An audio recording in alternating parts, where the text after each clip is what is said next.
My name is Mark. I'm one of the pastors here. It's great to have you with us. It is my favorite. This is my favorite time of the year. Anyone else? Favorite time of the year? Few of us. And it is our theme, Christmas Eve. It's my favorite. And so I know it's already been said to you today, but who is that one person or that one family you can invite to Christmas Eve in just a few short weeks? Which is a little scary for me because I've done zero Christmas shopping, but that's not abnormal. But anyhow, who is that one family that you can invite? It's my favorite, that I believe they're going to encounter Christ like they never have before, or maybe never had at all before, that will change their life. This is week 2 of our series entitled The Mission.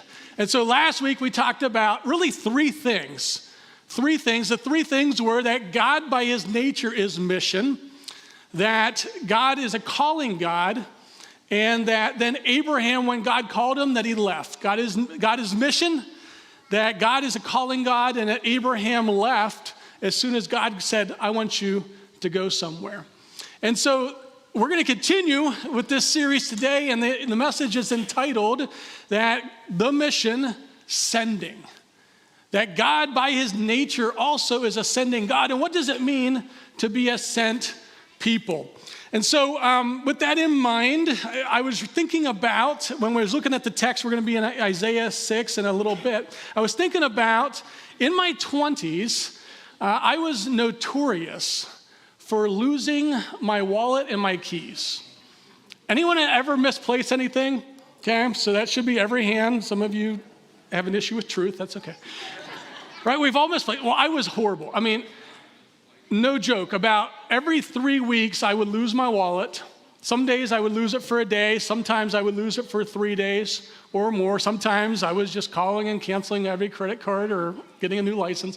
I would lose my keys probably about once a month, my truck key. In fact, I had lost my keys so much that when I was a varsity baseball coach, one of my assistant coaches, unbeknownst to me, took my key one day and made copies of it, because he knew that I was going to lose them again. And so it was kind of just a running joke, Mark, because I was always just like, my mind was going a million miles an hour, and so I would, just be thinking about things down the road, and I would then be like, where'd I put my keys, where'd I put my wallet? And so one day, a bunch of friends of mine pitched money in together, and they bought me a vest. This vest that you see on the screen. This is a replica of that vest.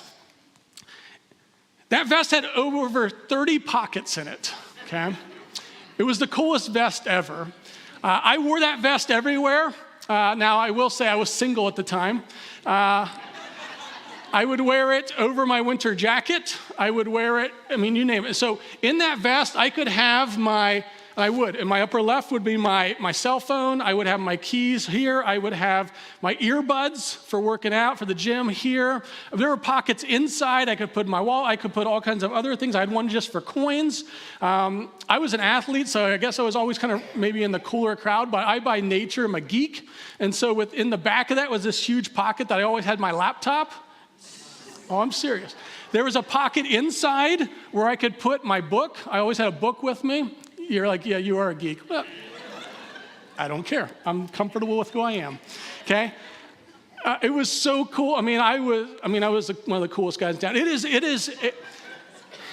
is a crime shame that vest is no longer in my closet. It is one of the greatest tragedies of life. There would have been nothing better today than to be wearing that thing, and my wife's not acknowledging she knew me all day long. But here's the thing with that vest. In the years that I had that, a lot of years, I never misplaced my keys or my wallet again. Fascinating. Now, why did I say that? Because we're going to be in Isaiah chapter 6 today. And the book of Isaiah is in the Old Testament. It's in the first part of the Bible. It's actually like in the middle of the Bible, but it's in that Old Testament or Old Covenant. And we're dealing with, in the book of Isaiah, a group of people who have misplaced God. God has not been misplaced. He has not forgotten where he is, but they have forgotten him. And so maybe you're here today and you feel maybe multiple different things when it comes to misplacement. Maybe for some of you, you feel God's misplaced you. Like you don't think he remembers you anymore. Like you're like, I think there is a God, but I don't think God knows me. I don't think he cares what's going on in my life. I haven't seen him answer any prayer recently. He hasn't come through on this healing. He hasn't come through in my marriage. He hasn't come through with my children. He hasn't come through with this job. I think he's misplaced me on his list of things. I know he's busy. He's got like 7 billion people, and I feel like he's forgotten me. Maybe others of you are joining us online, thank you. Maybe others of you, other ones are here today, and you're like, maybe I've misplaced God. I got all these things going on in my life. I got all these other things. I have other priorities, but God's not up there on the top. And so I don't know where you are today, where God fits into that, but as we unpack truth, my hope is that you find him. And my hope is that you're reminded that he has not misplaced you or forgotten about you if you're in that situation today, wondering when he's going to come through, wondering when he's going to show up. We're going to be in Isaiah chapter 6. There's Bibles in your rows if you want to join along there. I am going to put some of this up on the screen so you can follow along there. A little bit of context before I read that. What you're dealing with here, actually, I'm going to read it right now. If we want to throw that up on the screen, why don't we do that? And then I'm going to unpack it a little bit from there. It says this, Isaiah chapter 6, in verse 1, it says, In the year that King Uzziah died, I saw the Lord seated on a throne, high and exalted, and the train of his robe filled the temple. Okay, so here's the deal. If you like context, if you like to understand where are we in the Bible, what's going on here, it's pretty clear that King Uzziah has just died. Now, this is in about 740 BC, okay, 740. So this is about 700 and some years, 740 years before Christ showed up on the scene. King Uzziah had died. He was the king of the southern kingdom called Judah. It was a divided kingdom. The northern kingdom was called Israel. The southern kingdom was called Judah. There was a lot going on at this time of history. In fact, the northern kingdom had never had a king who followed after God. Zero. In fact, you can read it like in 1st and 2nd Kings, 1st and 2nd Chronicles, Ezra, or not Ezra wouldn't have it, but 1st and 2nd Kings, 1st and 2nd Chronicles. It goes through all these different kings. And every time you talk about a king from the northern kingdom of Israel, it always starts with, and he did evil in the eyes of the Lord. In other words, not good, not following after God. And God kept calling them back, kept warning them, saying, if you don't get your act together, you're going to be taken into captivity. Your kingdom is going to fall because I'm God and I'm not going to tolerate this. And so when this happens, we're only 20 years away from the northern kingdom falling. The Assyrians became a huge, powerful empire, and they came and took the northern kingdom out. The southern kingdom, Judah, every once in a while would have a king who followed after God. Uzziah was actually one of those kings. He was a king who put God number one for most of his life. And then towards the end of his life, I think power got the best of him. I think pride got the best of him. And we're told somewhere else in scripture that he decided he himself, not the priests, could go into the temple and start burning the incense, could start interacting with God. And that's a big no-no in God's eyes. He had no power to do that, no authority to do that. And in fact, we learned that because of his disobedience, he contracted leprosy, and that's what led to him passing away. And so it's 20 years before the northern kingdom falls, and now you're in the southern kingdom with no king. You're dealing with uncertainty. You don't have to raise your hand today, but is anyone here dealing with uncertainty in your life? You came in here this morning and you're not sure where the next paycheck's coming from. You came in here and with the economic climate, you're not sure, man, am I going to have a job next year? Like this Christmas might be good, but I'm not sure about next year. Maybe some of you are dealing with uncertainty in a relationship. Maybe it's your marriage. Maybe it's with a friend. Maybe it's with a family member. Others of you are dealing with uncertainty of your future. You're just not sure. Should I stay in my job? Should I leave my job? Should I take this job? Right? I mean, this is life. We're dealing with uncertainty with our health. And that's the setting right now. The king had just died. There is no leader. And there's also this other little empire starting to build itself up called Babylonians, the Babylonian Empire, and this guy by the name of Nebuchadnezzar. So all this is going on. In the year that in the year that King Uzziah died, I saw the Lord, being Isaiah, seated on a throne, high and exalted, and the train of his robes filled the temple. Above him were seraphs, each with 6 wings. With 2 wings they covered their faces, with 2 they covered their feet, and with 2 they were flying. And they were calling to one another, Holy, holy, holy is the Lord Almighty, and the whole earth is full of his glory. At the sound of their voices, the doorposts and the thresholds shook, and the temple was filled with smoke. And this was Isaiah's response. By the way, Isaiah was about 20 years old at the time. Woe to me, I cried. I am what? I am ruined. For I am a man of unclean lips, and I live among a people of unclean lips, and my eyes have seen who? The King, the Lord Almighty. Can you imagine this? Put yourself into this situation. 20 years old. The king is dead. There's other empires looking to overthrow you. We don't know all about Isaiah's family history per se, but obviously he had some connections. He was involved somewhere in the royal line, not he himself, but he had access to the king. He's 20 years old in the midst of uncertainty, in the midst of chaos, in the midst of confusion. Again, are you here today with any uncertainty in your life, any chaos in your life, or any confusion? If you're not, do you know anyone who is? My guess is now we've covered all our bases, right? 20 years old, and he has an encounter.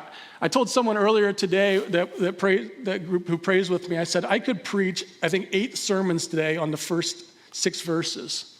What time's dinner? Lunch? But one of the things I want to hit on is this, and I think this is so critical. It's 4 simple words. Right in that first verse, it says, I saw the Lord.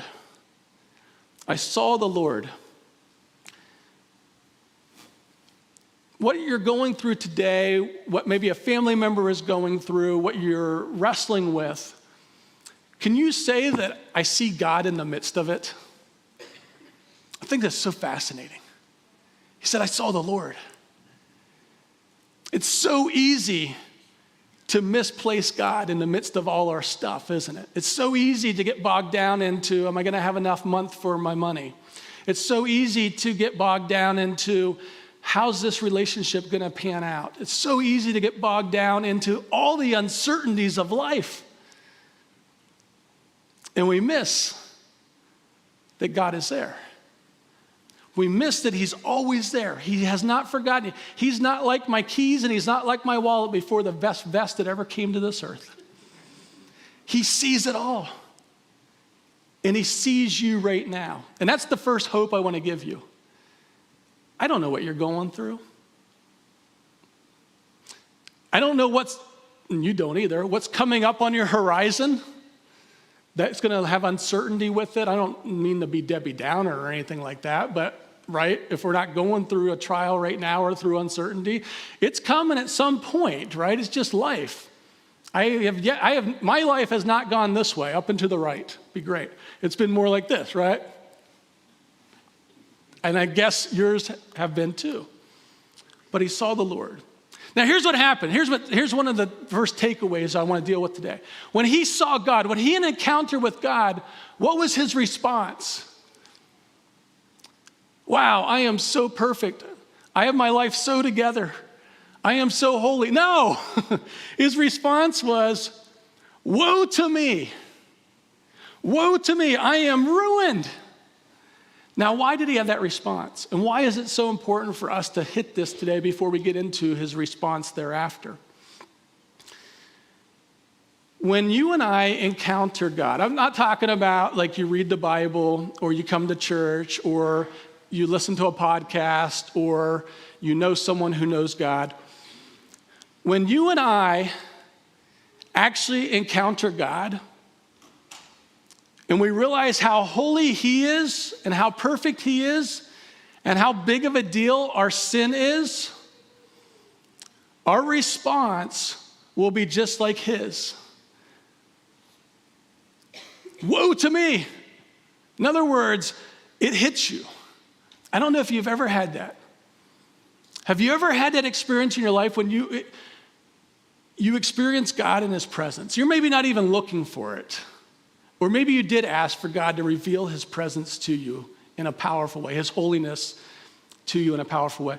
And you have that moment when you realize how serious sin is. You ever have that? I mean, I'm talking like, it just washes over you. You maybe get sick to your stomach and you realize, like, holy cow, I'm not as good of a person as I thought I was. Me giving $10 to the homeless guy didn't make me right with God. Me serving the church didn't make me right with God. Me being here on a Sunday morning didn't make me right. That sin is a huge deal. I would argue that if you've never had that moment or those moments when you collide with your sinfulness and God's holiness, and you realize how wretched we are, that have we ever really encountered God in his fullness? In fact, it tells us this in 1 Corinthians. This verse popped into my head this week. 2 Corinthians, it says this. It says, godly sorrow brings what? Repentance that leads to salvation and leaves no regret. But worldly sorrow brings death. Here's what that means. We can feel sorry for what we've done. That's worldly sorrow. Sorrow. Easy for you to say. We can feel sorry. We can feel bad about it. Oh, I messed up. Oh, I flipped. I got that wrong. Oh, I sinned or whatever. And we feel bad. We maybe feel guilty. We maybe feel a little shame or whatever. But in my experience, that's never led to everlasting change. It's when we have this moment like Isaiah had here as a 20-year-old guy. Now, we don't know why he said his lips, some people will say, well, he must have just used bad language or told dirty jokes or whatever. I'm like, I don't think so. Like, I think he didn't know where to start. I think it just was so overwhelming. The first thing is, start somewhere, God. I am so depraved. I am so broken. I am so unworthy. I am so unworthy to be in your presence. God, just come and do something within me. Have you ever had that moment? Have you ever had that moment where you've encountered God in all his holiness, in all his purity, in all his wholeness, and you realize how far sin has separated you in a relationship? If we don't have that response, then we have to question, did I really meet him? Sounds heavy, but we have to ask that. Have I really met him? Let's continue on with Isaiah's response. It says this. Then one of the seraphs flew to me, and it's not going to be on the screen, so you just got to follow along. Then one of the seraphs flew to me with a live coal in his hand, which he had taken with tongs from the altar. With it, he touched my mouth and said, see, this has touched your lips. Your guilt is taken away and your sin atoned for. Before I read on, who took care of the sin issue in Isaiah's life? It's a multiple choice question. Participation. A, Isaiah took care of it, or B, God took care of it? Answer? B, okay? Isaiah couldn't clean up his own act. Isaiah couldn't save himself. Isaiah couldn't clean himself from the inside. God had to do it. See, this is touch your lips, and your guilt is taken away, and your sin atoned for. Then Isaiah continues. He said, then I heard the voice of the Lord saying, whom shall I send? And who will go for us? And Isaiah said, here I am, send me. He said, go and tell this people, Be ever hearing, but never understanding. Be ever seeing, but never perceiving. Make the heart of this people callous. Make their ears dull and close their eyes. Otherwise, they might see with their eyes and hear with their ears, understand with their hearts, and turn and be healed. Here I am. Here I am, God. Here I am. Send me. Every time I get a picture of this in my mind, here's the two images that come to my mind. The first is when you ask kids, and you saw a bunch of kids up here, you ask them a question, put the image up there, and this is their response, right? Call on me, teacher, call on me, please, me. They're falling over each other. Now, that's kids, and kids should do that because they're kids. When they're called upon, they should get excited, and they should get pumped, and they should want to respond. And yes, call on me, call on me. But us adults do it too, and I've seen some of us do this. We do this at a sporting event. Go ahead, picture please. When they shoot a t-shirt at us, right? That t-shirt comes out of that thing, and you see adults, that t-shirt's probably worth $1.25. Okay? It's like the cheapest t-shirt they make. But we're jumping up and down. We're screaming. We're yelling. You're so far up in the nosebleeds, that thing is not even going to come to your level. Like it might make it to the second level. It's not coming up to level 4. I'm just weird. But when I read this passage, those are the images that come to my mind. Here I am, God, because God's saying, who should I send? I have a mission. I have a mission that I'm calling some people on. Who wants to join me on that mission? And Isaiah's response is like giddy kids when they're called on to ask a question. His response is like me pushing down little kids to get a free t-shirt shot out of an air cannon. But it should be our response when God says, who should I send? Yes, me, God. Send me, send me, send me. I want to ask you this question today. Are you willing to go and do whatever God asks you to do? I said last week, this, when God calls you and I, just like Abraham, and it says that Abraham left, right? Anytime God calls, we're going to have to leave someone, something, or some place behind. It's the call. Now, I'm not saying you might literally have to move, although maybe that's the case. I don't know. But when he calls, there's a sending that happens. You see, I said last week that God by his nature is mission. You can't separate out mission from who he is. In fact, we have a mission statement at the church, but sometimes I argue that we don't really even need a mission statement because that God by his nature is mission. The church doesn't need a mission. The mission has a church. Let's say that again. The church doesn't need a mission. The mission's already been determined. The mission needs a church. What is the mission? Jesus said, I came to seek and save the lost. He went on and said, I came to bring good news. It's the gospel. I came to bring good news to the poor. I came to set the captives free. I came to release the sinner. That's the mission, church. But God also is a sending God. How do I know that? Well, that's what this season's all about, isn't it? That one day, 2,000 plus years ago, God sent his son. That Jesus dove headfirst throughout all eternity into this. He left perfect. He left holy. He left God. He left heaven. And he dove headfirst into this mess. And it is a mess that we call earth. Into this mess that is my life. And into this mess that may or may not be your life. And he did it because he's crazy about this. He did it because he's a sending God. And he sent his son. In fact, we'll talk even later at Easter time that then he sent the Holy Spirit after Jesus. He's a sending God. All throughout this Bible, he has sent. He has called, and those who respond go on a mission that's going to change your life. People so often think that Christianity is boring. And I'm like, that's because you've been watching people do it wrong. There's nothing boring about being a follower of Jesus when you actually do what Jesus tells you to do. Now, you might be here today and be like, Mark, okay, I see where you're going with this. You're going to start saying that God's going to speak to me and he might ask me to do something.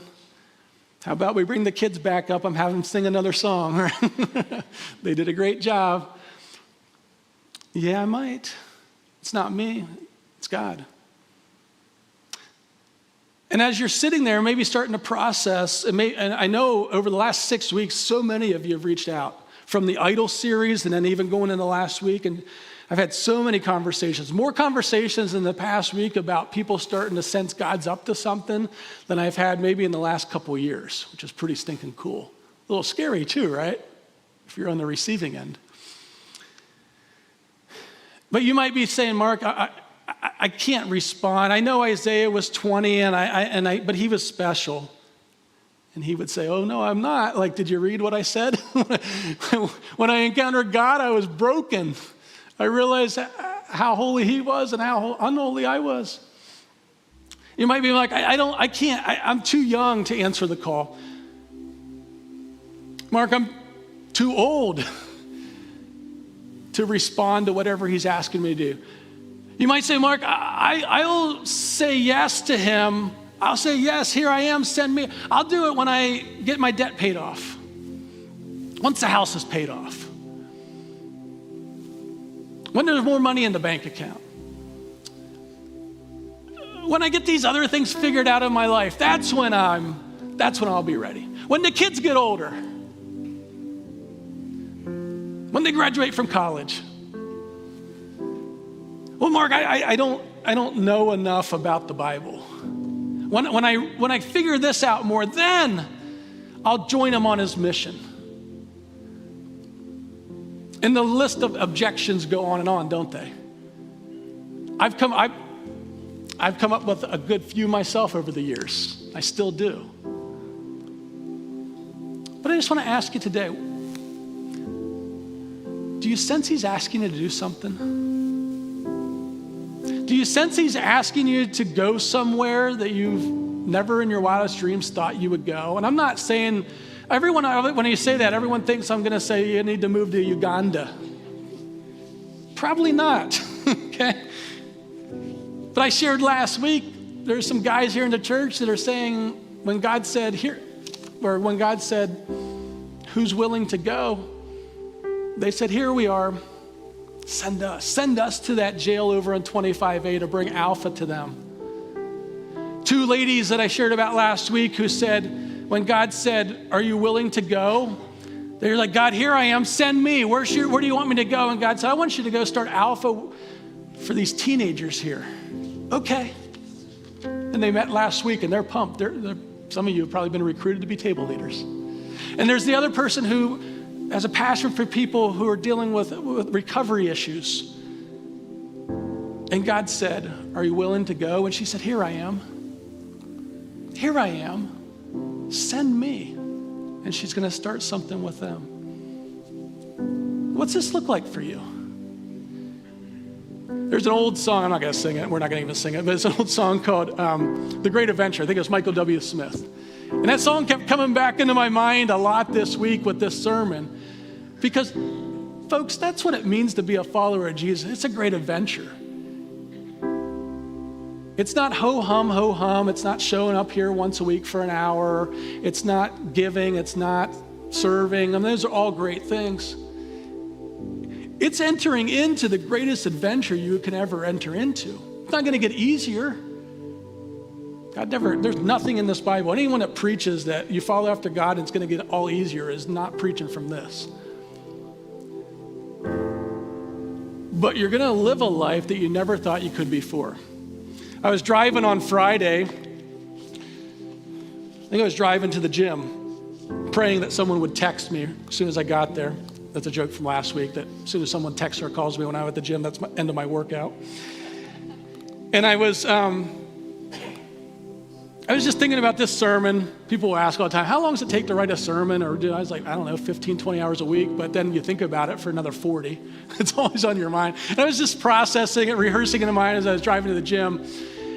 And God brought this verse to my mind. I think this verse is a verse that is for someone here today, maybe for multiple of you here today. And it's not going to be on the screen. I'm just going to read it. It's from Matthew 16, verse 25. And maybe this verse is for you today. Maybe you need to hear this truth. For whoever wants to save their life will lose it. But whoever loses their life for me will find it. What he's saying here is so often we want control on our life. We want to set the path. We want to set the next steps. We want to set the agenda. I've been there, done that. I've shared that. I had my plan. I shared it last week, right? Finish my degrees by the age of 30, 31, get a college professorship, rise up the ranks. That was my dream. That was my agenda. Not a bad thing, not a sinful thing. That was my plan. And then the one who calls started to call. And I had to come to this point that all of us do, whether it's for the first time, and I'm going to give you an opportunity in a bit to do it for the first time, or for another season of your life to say, God, I'm just going to give it at your feet. If I'm really going to discover the life that you have for me, I have to die to the one that I have planned for myself. It's not wrong to have plans for your life. It's actually a good thing. It's wrong when you won't lay those plans at God's feet and say, God, if you need to take a U-turn on these, if you need to do a course correction, God, if you want to change up where I'm going, you have full permission. Sometimes you hear it said, you give God the keys and you get into the passenger seat. I said, no, I'd grab the steering wheel if I did that. You give God the keys and you jump in the trunk. And you say, God, I'm going to go where you're going to take me. You will never experience the purpose that God has for you. You will never experience the fullness that God has for you. You're never going to live the great adventure until you hand over your life to Him. Whoever loses their life will what? They'll find it. I opened up today talking about losing things, right? Funny story, beautiful vest. But I wanted to bring it full circle here at the end. Because it's a lot bigger deal than losing a wallet. It's a lot bigger deal than losing some keys. It's a lot bigger deal than losing whatever you lose, whatever you've misplaced. This is your life. This is what God's created you to do. This is what the purpose He's putting within you. How about we stop running from it? How about we embrace it? We just trust Him. And I saw the Lord, Isaiah said. I saw the Lord. When you see Him and when you experience Him and when you realize that He is for you, not against you, and He's a good dad and He gives good gifts to His kids and He wants to do things in and through your life on your wildest imagination and what your wildest dreams you would never come up with. That's what He wants for you. But it starts with having an encounter with Him, just like Isaiah did, and giving your life to Him and allowing Him to clean you from the inside out. So we're going to give you an opportunity to respond today. It's something we do here at the Valley Church. You can respond, you cannot respond. That's totally up to you. In fact, the song that we're going to sing might sound like an interesting song to close with. It's Silent Night.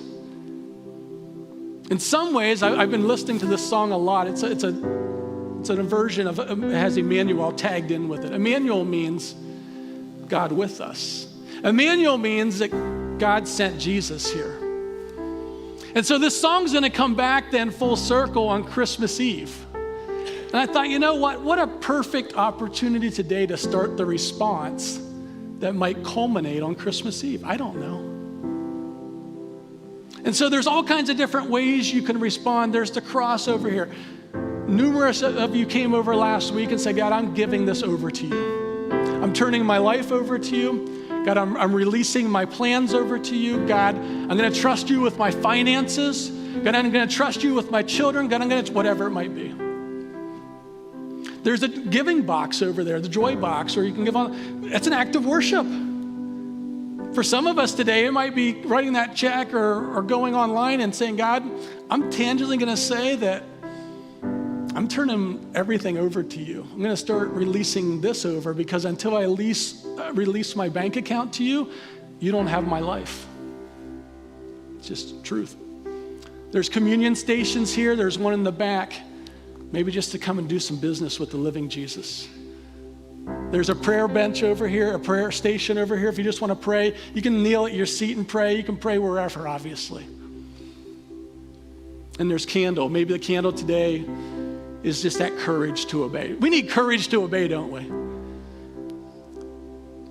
Say, I'm going to be bold. I'm going to be courageous. I'm going to take this step.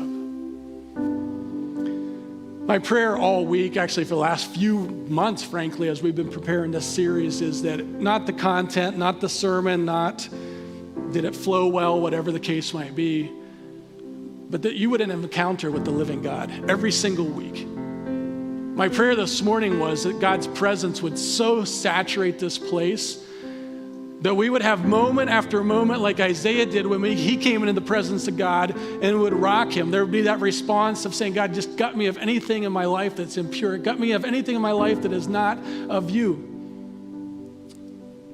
God, forgive me. God, I turn away. That's what repentance is, a change of heart or a change of mind. But we would also have that response today saying, God, here I am. Here I am, God. I'm ready. I'm ready. Send me. What do you want me to do? Maybe it's that first step of saying, I'm going to make an invitation to invite someone to Christmas Eve. Maybe it's, God, send me. I'm going to start serving. God, maybe it's, I'm going to have the boldness to share my faith with someone else. But I think for some of you, God's really you've been wrestling. You've been wrestling with God. You can look back in the Old Testament with a guy by the name of Jacob to see how that turns out when we wrestle with God and we don't allow him to have control. Are you ready today? Are you ready? Are you ready to take some response, take some action? Would you stand with me?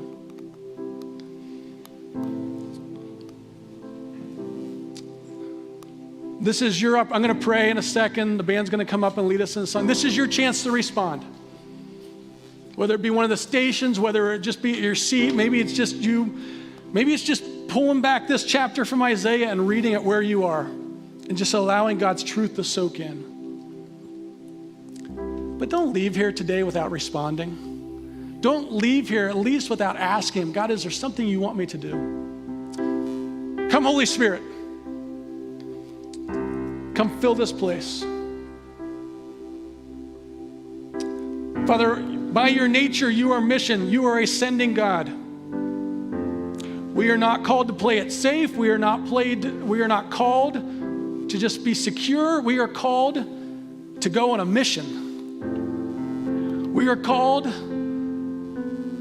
to respond just as Isaiah did. Lord, here I am. Here I am. Here's what you have to work with, God. God says, that's enough. Send me.